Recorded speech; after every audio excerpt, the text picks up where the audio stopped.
Tumataas na gas, tutulungan tayo ni Maribank. Nakakatawa kasi ngayong April 2026, nag-release sila ng 2 cashbacks. Yung 3% cashback at any gas stations that accepts MasterCard and the 10% cashback at MRT3 stations. So yung target nila is yung mga may sasakyan na nagpapagas as well as yung mga commuter natin here in Manila.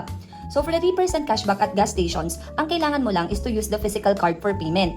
And this is up to or until April 30 and there will be no minimum amount. So kahit magkano yung pagas mo, you will get a 3% cashback. As long as ang ipang-pay mo is the physical card. So the monthly cashback cap is 500 pesos. Ibig sabihin, yung naka 3% cashback hanggang 500 pesos cashback lang. So nasa around 16,000 yon mahigit kapag in-spend mo siya. And this is separate from the 3,000 cashback monthly. Di ba nagkakaroon tayo ng 3,000 na target every month? So separate pa yan. So all in all, pwede ka makakuha ng 3,500 cashback from Maribank. And anong mangyayari after na makuha mo yung 500 pesos na cashback? Kasi yun lang yung cap nila 500 pesos. So yung mga susunod mo, yung more than dito sa amount na to, mag-earn pa rin siya ng 1%. So accumulated naman yan siya.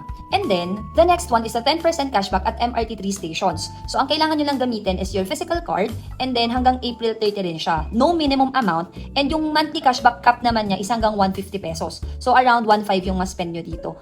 And this is also separate from the 3,000 cashback monthly. Yung difference nga lang ito dun sa nauna, kapag nakuha mo na yung 150 pesos at 10% cashback, yung mga sunod mong payment, wala ka na magiging mga cashback. Pero girl, ang laking bagay na nung 150 pesos, diba? Sulitin na natin to guys kasi medyo nakakatulong din naman at minus-minus sa mga gastos natin sa gasolina at sa mga pagtaas ng bilihin. Thank you so much, Maribank. We love you so much. Bye!